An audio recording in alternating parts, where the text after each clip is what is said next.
한 주간 동안 평안하셨습니까? 예, 오늘도 마태복음에 있는 산상보훈의 말씀을 가지고 은혜를 받겠습니다. 오늘은 산상수훈의 말씀, 오늘 마지막 주제입니다. 마태복음 7장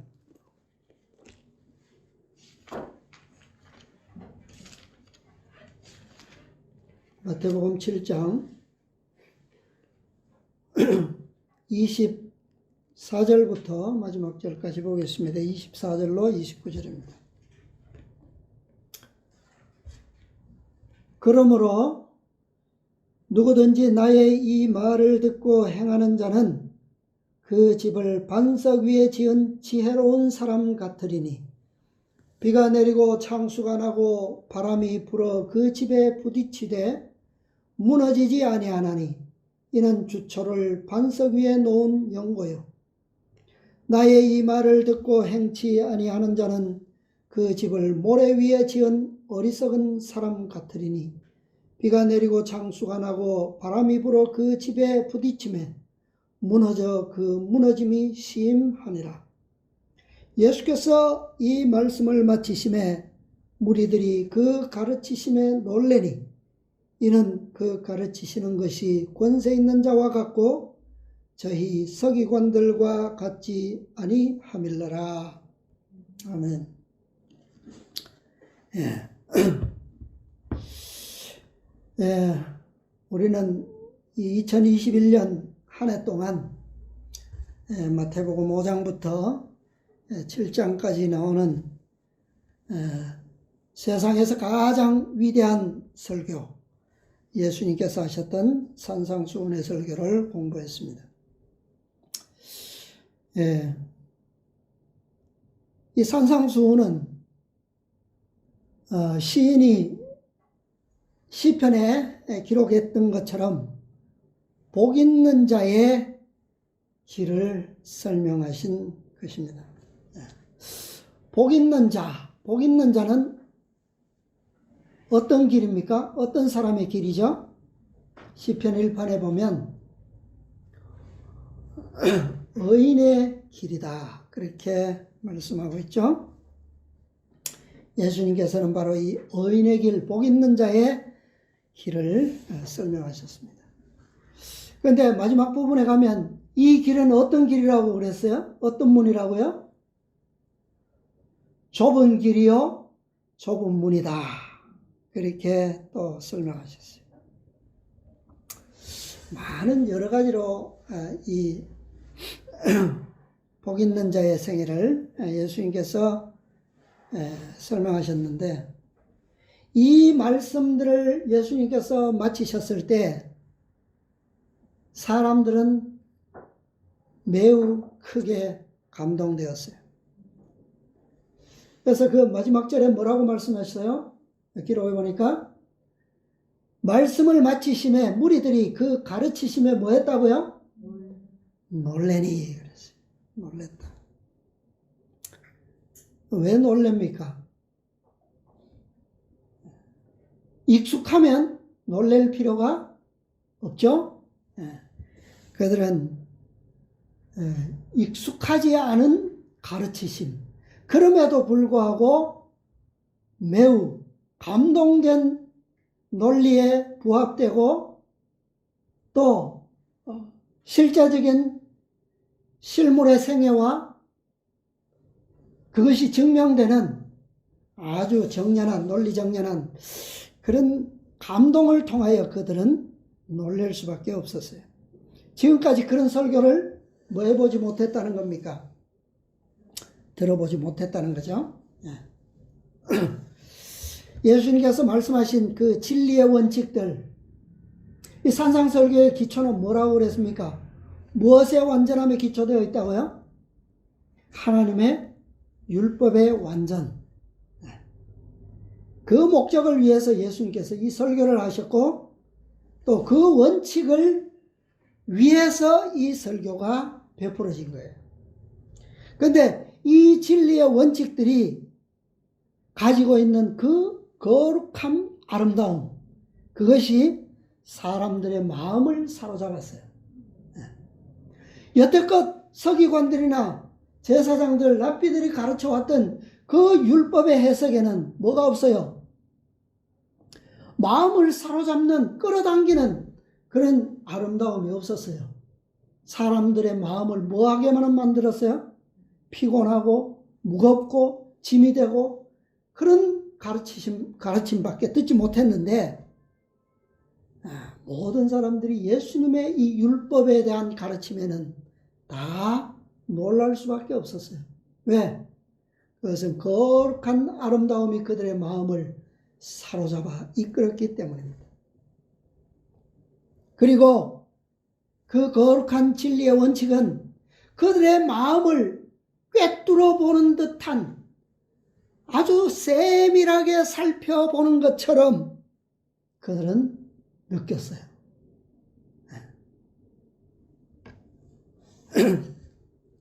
그분의 가르침은 지금까지 그들이 배워왔던 그들의 마음속에 가지고 있었던 사상, 견해, 이런 것들을 아주 뿌리채 통째로 흔드는 그런 설교였습니다. 그래서 여태까지 조상들로부터 오랫동안 관습적으로 살아오던 그 모든 사고방식들, 습관들, 행동들, 이런 것들을 예수님의 말씀대로 살고자 하면 통째로 뭐하지 않으면 안 돼요? 통째로 바꾸지 않으면 안 돼요. 완전한 변화, 그것을 의미하는 것을 그들은 예수님의 설교를 통해서 깨닫게 되었습니다. 이것은 일생일대의 개혁을 의미하는 것을 말합니다. 사람들이 그런 것을 느꼈어요. 그런데 과연 그 많은 군중들, 말씀을 감동스럽게 들었던 그들에게 개혁이 과연 일어났을까요? 개혁. 그분의 말씀을 진실로 듣고 진실로 깨닫고 진실로 이해했다면 그들은 정말 일생일대의 개혁, 완전한 변화, 통째로 변화시키는 그런 개혁을 일으키지 않으면 안 되는 것이기 때문에 그분의 말씀은 거부할 수 없는 진리의 이끌림이 있었습니다. 그래서 수많은 군중들이, 대부분의 군중들이 그분의 말씀에 마음의 반응이 일어났어요. 반응을 보이기는 했어요. 그러나 산상보원에 기록된 것처럼 그 말씀을 그들의 생애의 지침으로 받아들이고자 한 사람은 거의 없었다. 안타깝게도 그렇게 기록되어 있습니다.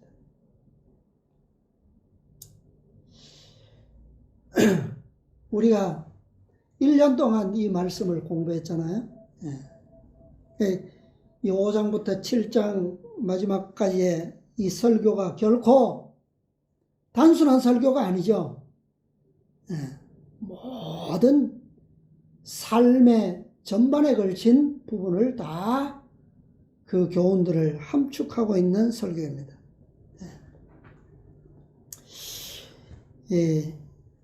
그러니까 이것은 정말 가벼운 것으로 우리가 취급하거나 또 이 사람들이 반응을 나타내기는 했는데 생애의 지침으로 개혁한 사람은 거의 없었다. 이것은 너무나도 슬픈 역사가 아닐 수가 없죠. 그래서 예수님께서는 마지막 이 중요한 실물 교훈을 마지막으로 이 개혁을 위한 호소를 하셨습니다. 그것이 오늘의 말씀이에요. 이것은 바로 마음의 감동을 실천적인 개혁으로 연결시키는 것, 개혁하는, 행동화하는 개혁. 이것은 얼마나 중요하다라고 하는 것을 설명하는 말씀입니다. 자, 뭐 당시에 예수님께서 설교하시던 그 장소가 그것을 잘 설명해 주는 현장이었어요. 그들은 산중턱에서 그 내려다 보이는 갈릴리 바다로 흘러가는 시내와 그런 겨울들을 그들은 보고 있었습니다. 세상 어디든지 모든 사람들은 해마다 무엇을 경험해요? 폭우와 폭풍을 경험하죠. 해마다 경험해요. 해마다. 우기가 아닐 때는 작은 시내들은 바짝 마르죠. 먼지가 푸석푸석 납니다. 그러나 그러한 시내들도 우기가 되면 어때요? 물이 막 범람을 하죠. 그죠? 여지없이 홍수를 이루고 범람해서 피해를 보는 지역들이 해마다 생겨납니다. 이럴 때마다 크고 작은 손실들이 발생하죠. 평소에는 아무렇지도 않을 것 같던, 안전할 것 같던 그런 곳에 세워진 농막들이나 집들이 순식간에 어떻게 돼요? 거센 물결에 휩쓸릴 때가 있습니다. 어떤 사람들은 일생일군 모든 것들을 통째로 삼켜버릴 그런 경험도 합니다. 근데 이런 일들이 일어나면 피해가 항상 어디에서 가장 크게 일어나요? 우리 지난주 동안에 우리 대전권 뉴스를 보면 금산 지역에 작년인가요? 작년 홍수 때 장마철에 용담댐 수문을 확 갑작스럽게 여는 바람에 엄청난 피해가 일어났죠. 수백억 원의 농산물 피해가 보고되어서 보상 문제를 놓고 뉴스에 연일 나왔습니다. 어느 지역이 그런 수해를 당합니까? 어떤 지역이? 낮은 지대, 그죠? 낮고 편한 그런 곳에 지어진 집과 시설들이 항상 피해를 보죠. 오늘날에야 장비들도 좋고 기술도 좋고 해서 이렇게 제방뚝들을 제대로 하지만 이런 피해들이 나요. 근데 옛날에는 이런 시설들이 어떻게 가능합니까? 그렇지가 않아요. 항상 자연 그대로 휩쓸면 휩쓸리고 지나가면 또다시 세우고 뭐 그런 삶이 인생의 삶이었어요. 자, 오늘날에는 평지에도 그런 피해를 보지 않기 위해서 뭘 합니까? 집을 지을 때는. 사람들이 다 낮고 편한 곳에 집을 짓기를 원하잖아요. 요즘은 그냥 집 지으려고 그러면 뭐만 갖다 부으면 돼요? 콘크리트 그냥 갖다 부으면 되잖아요. 그죠? 부으면 돼요. 그러면 튼튼한 반석이 돼요. 근데 옛날에는 고지대의 반석이 아니고서는 이렇게 평지에 튼튼한 반석을 찾거나 그런데 위험하지 않은 집을 짓는다는 것은 거의 불가능합니다. 근데 왜 그런 위험을 알고서도 사람들은 왜 낮은 곳에 집을 지을까요? 자, 산 위에 높은 곳에 집을 지어놨어요. 안전하기는 합니다. 그죠? 그런데 농사는 어디에서 짓습니까? 농사는 물이 있는 낮은 곳에만 농사를 짓잖아요. 매일 그러면 산 위를 오르락 내려가면서 농사를 짓는다고 생각해 봐요. 얼마나 힘듭니까? 그죠? 그래서 생긴 게 뭐예요? 그래서 생긴 것이 바로 농지에다가 짓는 농막이에요. 그죠? 그 농막을 어떻게 짓습니까? 바닥에 집 짓듯이 그렇게 지어요? 농막을 항상 이렇게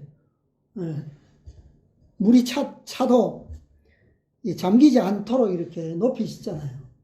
예. 그것이 점점 발전해서 뭐예요? 이제는 집들을 그렇게 평지에다 그렇게 짓잖아요. 근데 오늘날에는 그게 가능하지만 옛날에는 평생을 살아야 하는 집을 그런 낮은 곳에 그렇게 집을 짓는 사람은 어리석은 사람이죠. 비가 오면 폭우가 쏟아지면요, 그죠? 물이 차고. 요즘은 참 그런 걸 알아도 그런 환경을 마지못해 살아야 하는 사람들이 있죠. 반지하 이런 사람들 해마다 피해를 보는 사람들이 있습니다. 참 안타깝지만. 근데 저 산 위에 반석 위에 돌로 지어진 집들 보세요. 어떻습니까? 그런 집들은 우리가 오늘날도 보지만 참 수백 년, 수천 년을 버티는 집들이 있잖아요. 어떤 폭풍에도 견딜 수 있는. 근데 그런 집들을 짓는다는 것이 쉬워요? 힘들어요? 어렵습니까? 결코 쉽게 지어지지 않죠. 수많은 희생과 고생을 통해서 지어지는 집들입니다. 그러나 그만큼 뭐가 있어요? 안전함이 있고 가치가 있죠. 그죠? 초원에 지은 집들에 비하면 접근하기도 힘들고 여러모로 인기는 없어 보이지만 그러나 안전하고 홍수가 와도 안전하고 태풍이 와도 안전하고 끄떡없잖아요. 예수님께서는 이런 집을 짓는 사람을 어떤 사람과 같다고요? 지혜로운 사람과 같다라고 말씀하셨어요. 자, 세상에 사는 사람들이 1년만 살기 위해서 삽니까? 인생을? 1년만 살기 위해서 집 짓고 수고하는 사람이 있어요? 그런 사람은 없죠. 이런 반석 위에 산 위에 집을 짓는 사람들은 일생을 장수할 세월은 당연하고 그런 집들을 누구에게까지요? 자손에게까지도 물려주려는 그런 계획으로 그런 집들을 짓습니다. 만약 이들에게 영생이 주어진다면 영생하기에도 걸맞는 집을 지을 거예요. 그죠? 이런 사람들이 지혜로운 사람들이에요. 나에게 주어진 만큼 그것에 충분하리만큼 여유를 가지고 계획하는 사람들, 그런 사람들이 지혜로운 사람들이에요. 그렇죠?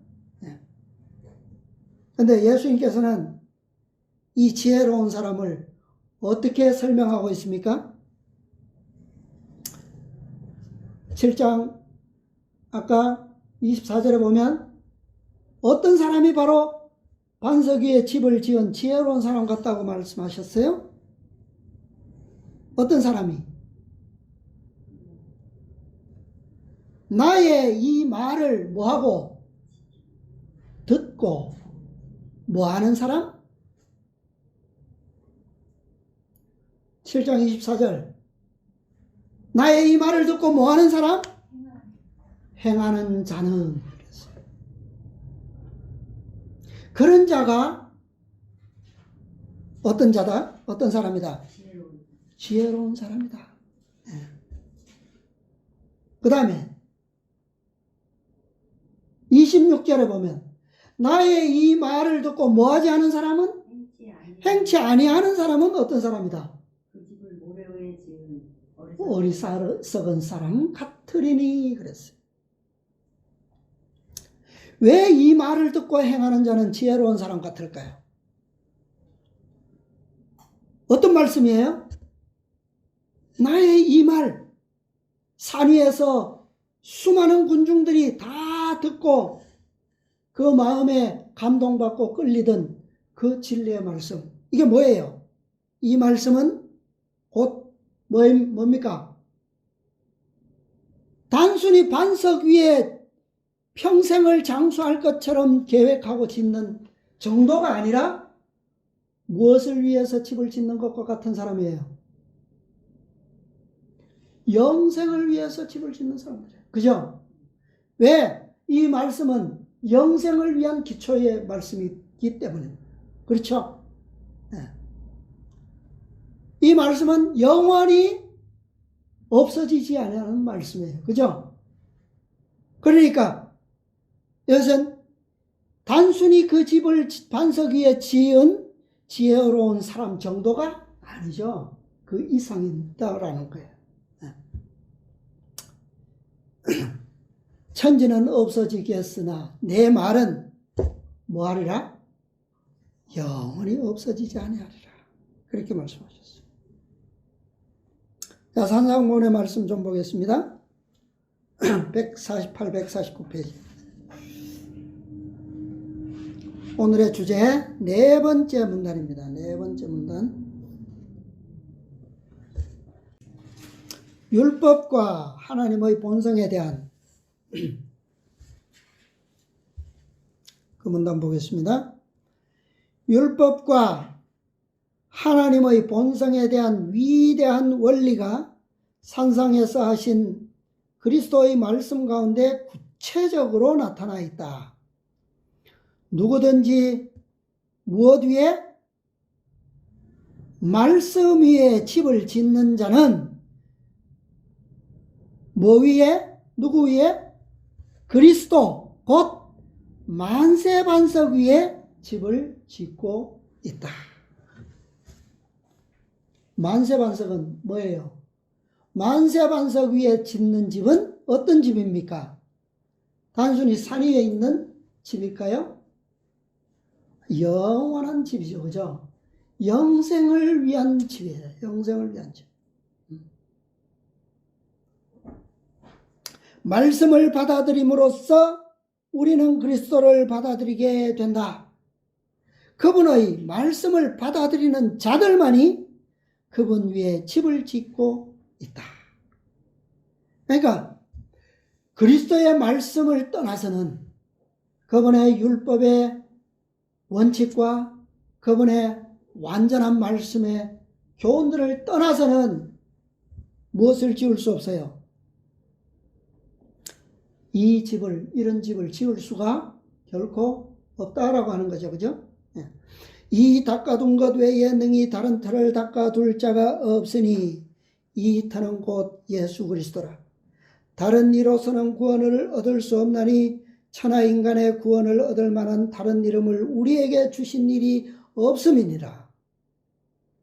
말씀이시며 하나님의 계시이신, 다시 말해 그분의 품성과 그분의 율법과 그분의 사랑과 그분의 생명의 현현이신 그리스도께서만이 우리가 영구적인 품성을 세울 수 있는 유일한 기초가 되신다. 이분만이 뭐라고요? 영원하신 만세반석이라는 거예요. 영원 만세반석.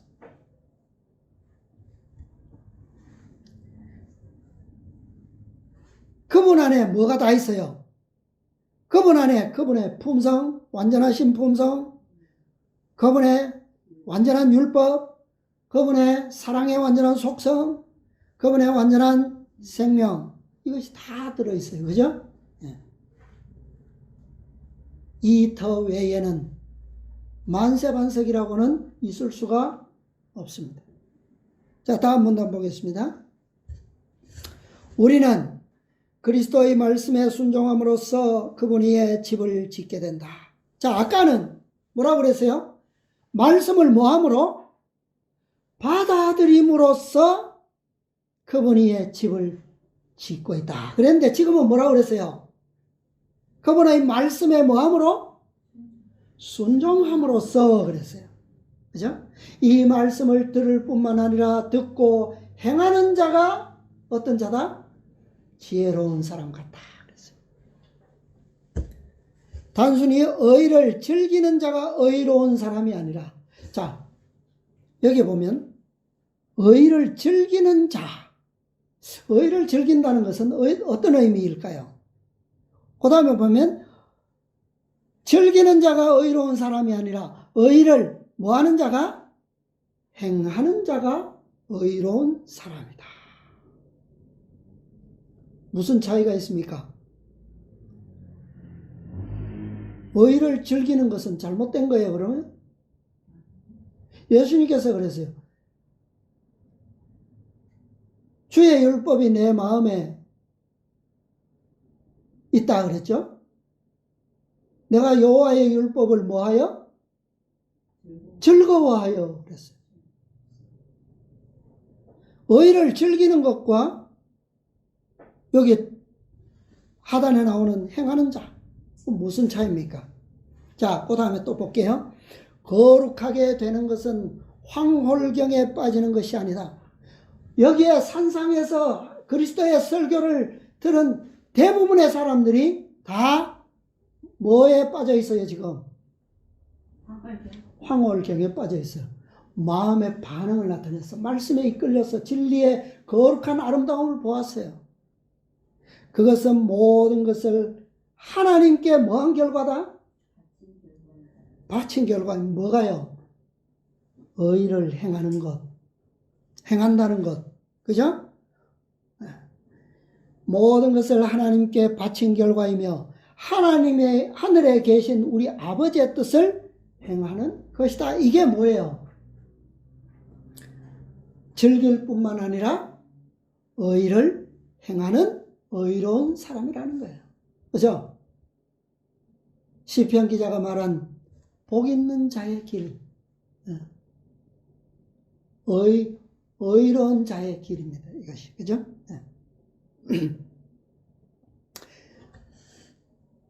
이스라엘 백성들은 약속의 땅이 가까운 곳에 장막을 쳤을 때, 요단강을 건너기 직전이죠. 가나안에 대한 지식을 갖거나 가나안의 노래를 부르는 것으로 충분하지 않았다. 그것만으로는 그 좋은 땅의 포도원과 감람나무 수풀이 그들의 소유로 주어질 수 없었다. 그러면 어떻게 해요? 그들은 하나님의 지시를 뭐하고? 순종하는 가운데 그 땅을 뭐함으로? 점령함으로써, 조건에 응함으로써, 하나님을 믿는 산 믿음을 활용함으로써, 그분의 약속을 그들의 것으로 삼음으로써 이를 실제로 그들의 소유로 만들 수 있었다. 이것이 바로 뭐라고요? 나의 이 말을 듣고 뭐하는 자? 행하는 자.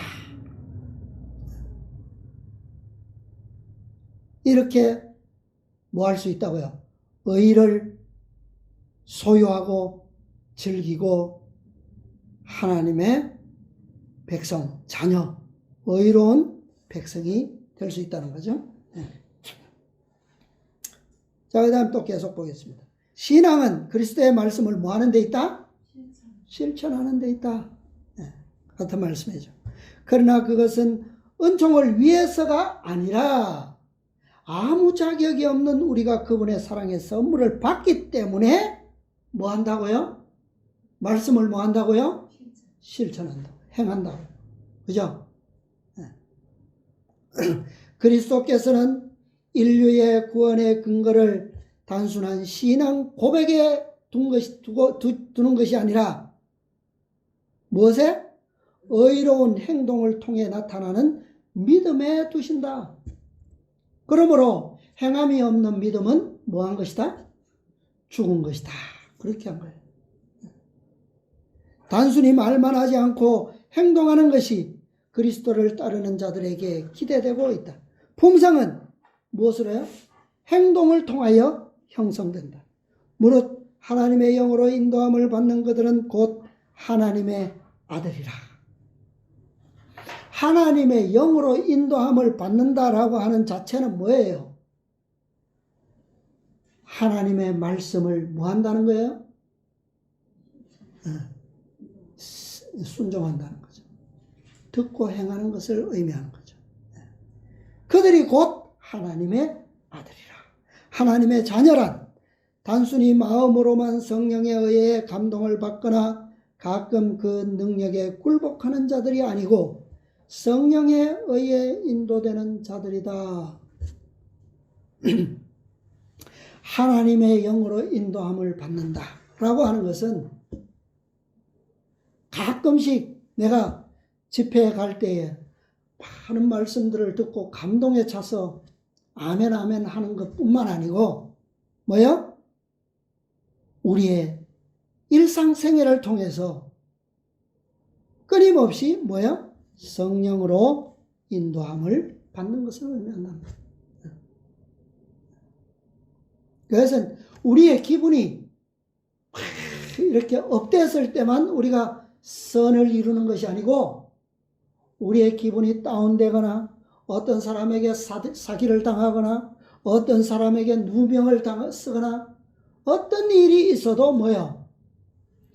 공의와 그분의 사랑 가운데서 행하는 것을 의미하는 거예요. 그렇죠?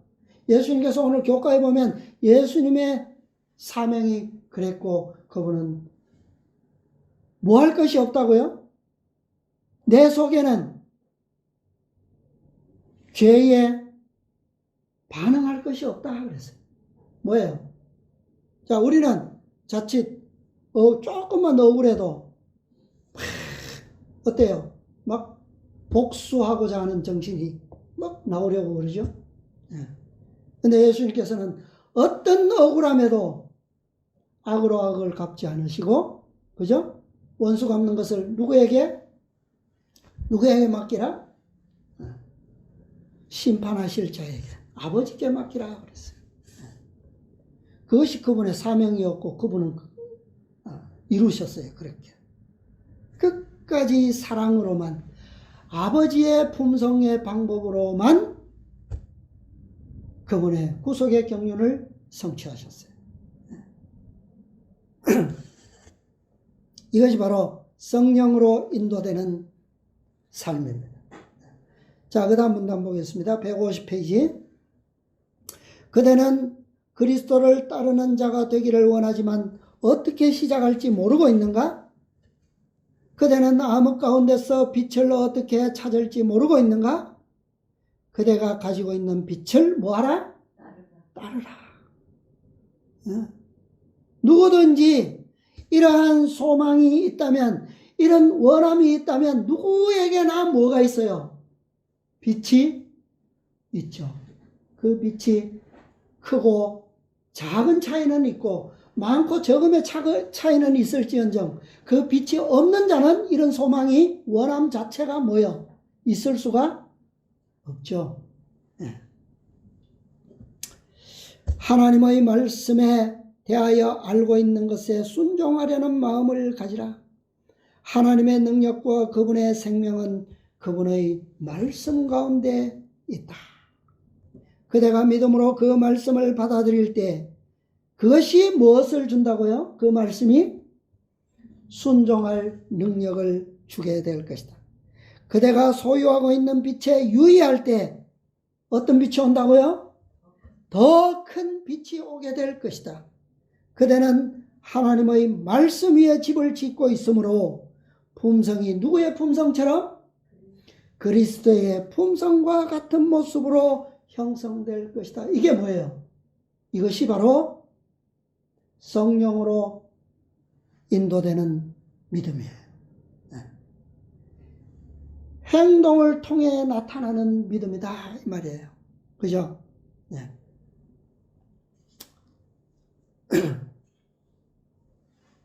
자, 그 다음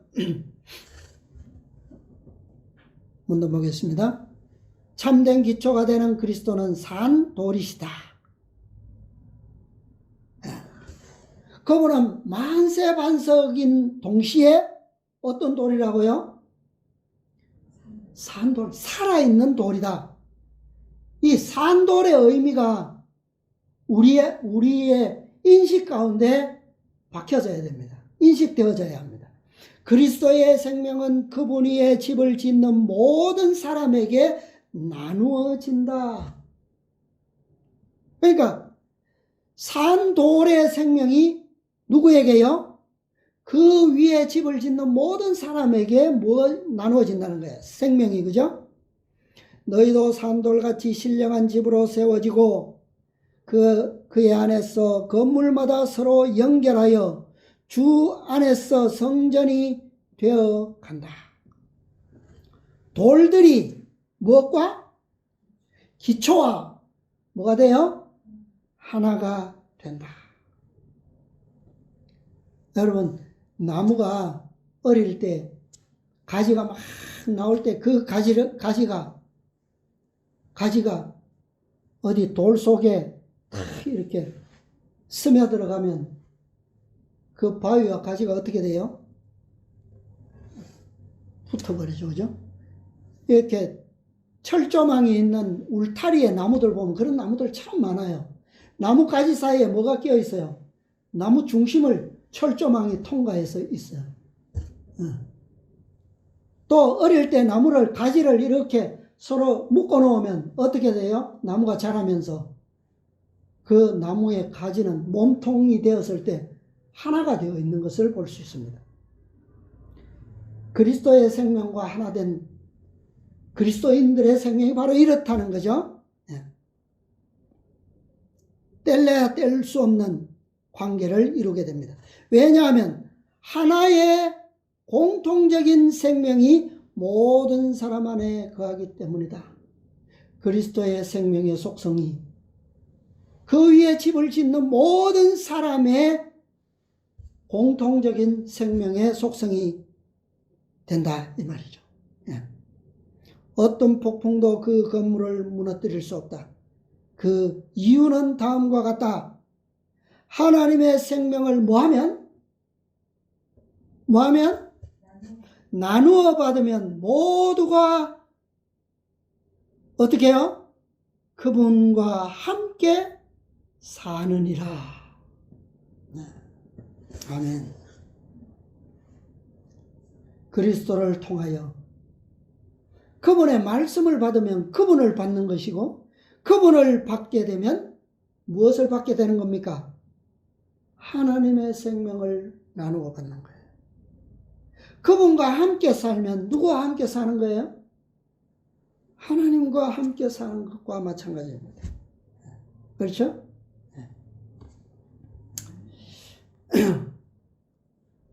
시대의 소망에 있는 한 말씀 보겠습니다. 시대의 소망 314페이지입니다. 좋은 나무는 좋은 열매를 맺을 것이다.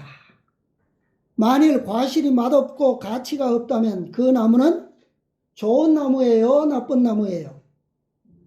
예? 나쁜 나무죠? 예. 그와 같이 생애 가운데 열리는 열매는 마음의 상태와 품성의 탁월성에 대하여 증언해 준다. 그 사람의 위인이 어떠하면 그가 나타내는 품성적 열매가 어떠한 것을 알죠? 예. 선한 행위로 결코 구원을 살 수 없지만 그것은 사랑으로 행하고 심령을 깨끗하게 하는 믿음의 증거이다. 예. 이것이 뭐라고요? 아까 산상봉원에서 뭐라고 말씀하셨습니까? 인류의 구원의 근거를 신앙 고백에 두는 것이 아니라 무엇에 두신다고요? 행동을 통해 나타나는 믿음에 두신다 라고 한 말씀이죠. 여기에는 그렇게 말씀하셨어요. 선한 행위로 결코 구원을 살 수 없지만 근거가 될 수가 없어요. 그러나 선한 행위는 무엇이라고요? 사랑으로 행하고 심령을 깨끗하게 하는 믿음의 증거이다. 그리고 영원한 상급은 우리의 공로 때문에 주어지는 것은 아니지만 그리스도의 은혜를 힘입어 행하여진 행위에 비례되어 주어질 것이다. 구원의 값이 선한 행위가 될 수는 없어요. 그러나 선한 행위는 우리를 무엇을 주시는 비례해서 무엇을 주시는 조건이 된다고요? 영원한 상급. 상급은 이것에 비례하여 주어진다 라고 말씀하셨어요. 이와 같이 그리스도께서는 당신의 나라의 원칙을 제시하시고 그 원칙들이 생애의 대강령이 된다는 것을 보여주셨다. 예수께서는 그 교훈을 인상 깊게 하시기 위해 한 예정을 첨가하셨다. 그대가 나의 말을 듣는 것으로는 넉넉지 않다고 예수께서 말씀하신다. 그대는 순종으로 그리스도의 말씀을 그대의 품성의 기초로 삼지 않으면 안 된다. 자아는 흐르는 모래에 지나지 않는다. 자아가 뭐라고요? 비가 오면 씻겨지는 모래에 불과한 것이다. 거기에 집을 짓는 자는 어떤 사람이라고요? 어리석은 사람이다. 만일 그대가 인간의 이론과 창안 위에 그대의 집을 세운다면 그것은 무너질 것이다. 예수님 당시에 랍비들과 서기관들과 제사장들이 가르치는 모든 율법들, 그들의 가르침은 다 뭡니까? 자아 위에 세워진 모래와 같은 것들이에요. 시험의 바람과 시련의 폭풍으로 말미암아 그 집은 쓸려감을 당할 것이다. 그러나 내가 말한 이 원칙들은 길이 존속할 것이다. 영원히 없어지지 아니하리라 라고 말씀하셨어요. 나를 영접하라. 나의 말씀 위에 건설하라. 이 집은 결코 무너지지 않을 것입니다.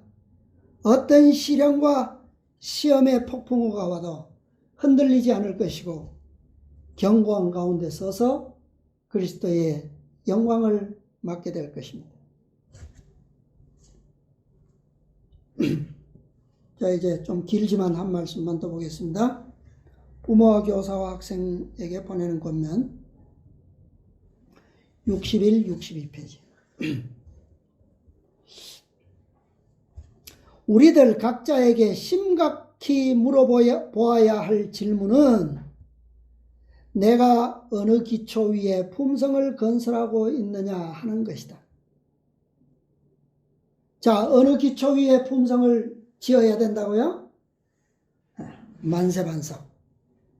없어지지 아니하는 영원한 말씀.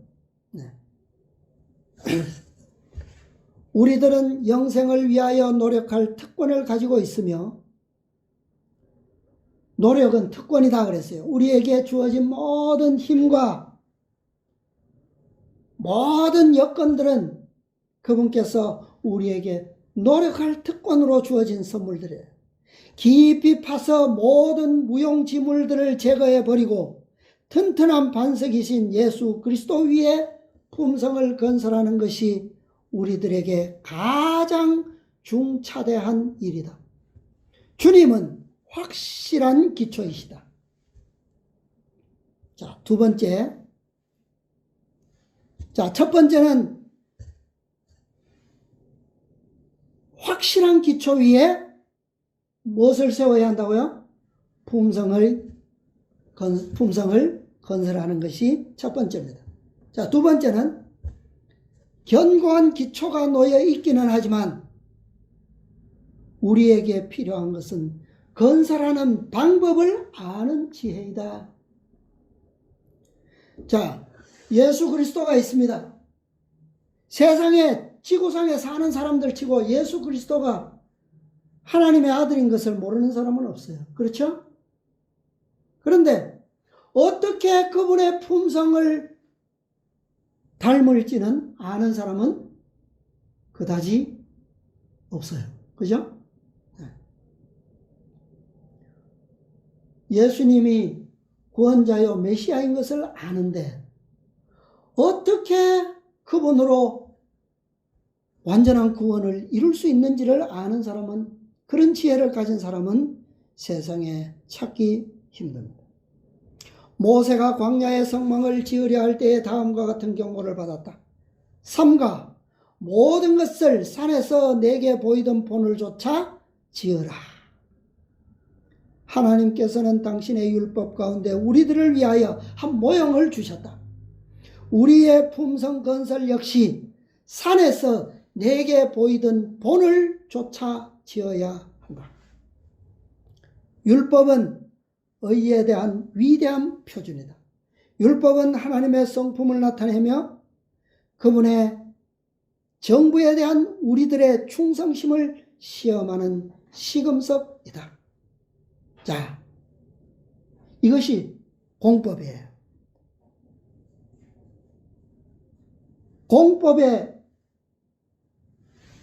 법칙이 뭐라고요? 공법의 제일 중요한 게 뭐라고요? 율법입니다. 그죠? 근데 그리스도 위에 이 율법의 기초를 어떻게 놓을 것인가? 어떻게 지을 것인가? 그것이 어디에 나타나 있을까요? 그 설계도가. 산에서 내게 보이던 본을 조차 지으라 그랬는데 그 본이 어디에 나타났습니까? 어디에? 모세는 산 위에서 직접적으로 그것을 봤어요. 그런데 우리의 품성은 그리스도의 만세반석 위에 지으라 그랬는데 그 어디에, 그 설계도가 어디에 있습니까? 어디에 있어요? 그것이 바로 그리스도의 생애를 통해서 나타나 있다라고 하는 거예요. 그리스도의 생애에 나타난 모든 율법의 아름다움과 탁월성이 이미 우리들에게 계시되었다.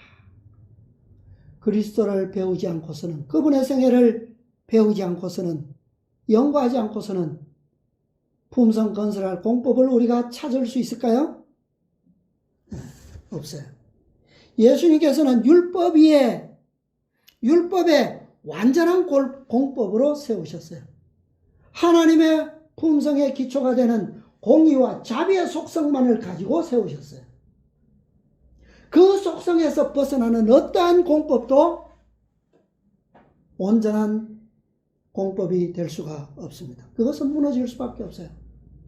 자라고 하는 모래가 조금이라도 거기에 섞여 있으면 돌과 돌은 생명으로 결합될 수가 없습니다. 자, 세 번째, 품성건설의 공사를 성공적으로 이룩함에 있어서 무엇보다도 철두철미한 정신이 필요하다. 거장 예수님의 계획을 수행하려는 열렬한 목적이 반드시 따라야 한다. 자, 이제 견고한 기초도 있습니다. 그 다음에 완전한 설계도도 있습니다. 이제 뭐가 필요할까요? 완전한 건축물이 되기 위해서는 뭐가 필요하겠습니까? 자, 여기에 나옵니다. 세 번째, 건축 자재는 반드시 견고한 것이라야만 한다. 건물을 파괴할 부주의하고 믿음직스럽지 못한 공정을 결코 용납하지 말 것이다. 완전한 건물이 되기 위해서는 견고한 반석 기초, 그 다음에 완전한 설계도 공법, 그 다음에 세 번째는 뭐라고요? 훌륭한 건축자재입니다. 견고한 건축자재입니다. 그것은 뭘까요? 그것은 뭐예요? 우리의 성실한 믿음이에요. 성실성이에요. 말씀에 기초된 믿음으로만 지어져야 됩니다. 그렇죠? 우리의 인간적인 견해와 인간적인 이론과 인간적인 그런 것으로 지으면 결코 안 돼요. 전심전력을 기울여 이 일에 열중해야 한다. 품성건설은 인격적인 능력과 활기를 요구하며 중요치 않은 일에 남은 힘과 기운을 낭비해서는 안 될 것이다. 다시 말해서 우리가 영생을 위해서 우리가 건설을 하는 사람이라면 영생에 필요한 재료들을 가지고 지어야 된다는 말이에요. 우리의 모든 시간이, 우리의 모든 에너지와 성실성, 믿음으로 기초된 모든 것들이, 선물들이 다 그것에 의해서 지어져야 된다는 거예요.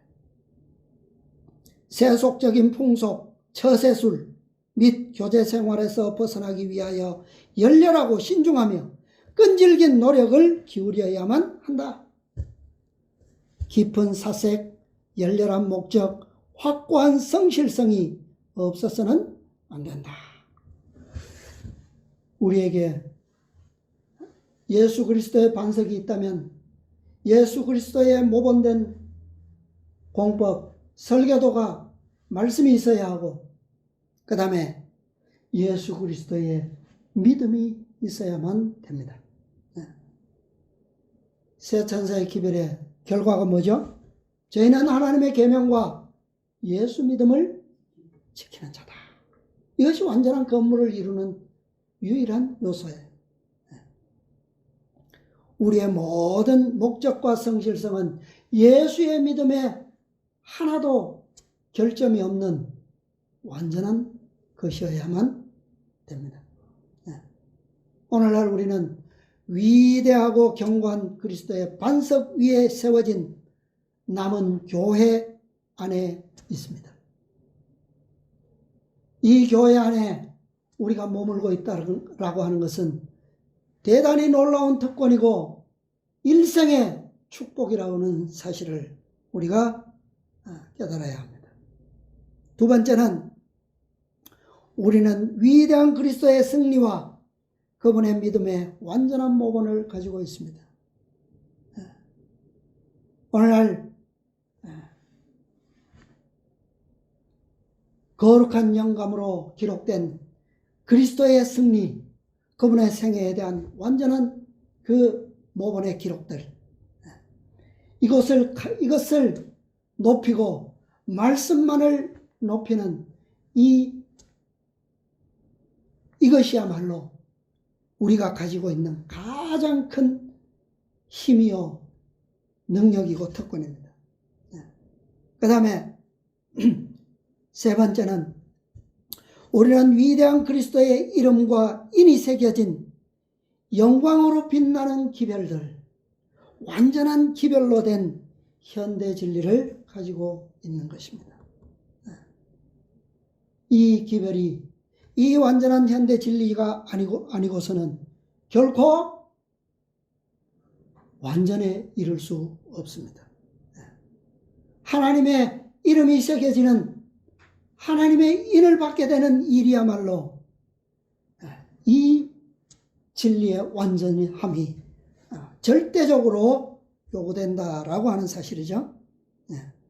우리가 이 세 가지의 모든 특권을 가지고 이 선물 안에서 우리는 오늘날 이 마지막을 위해서 분투 놀아가는 그러한 믿음의 세계가 요구된다라고 하는 사실입니다.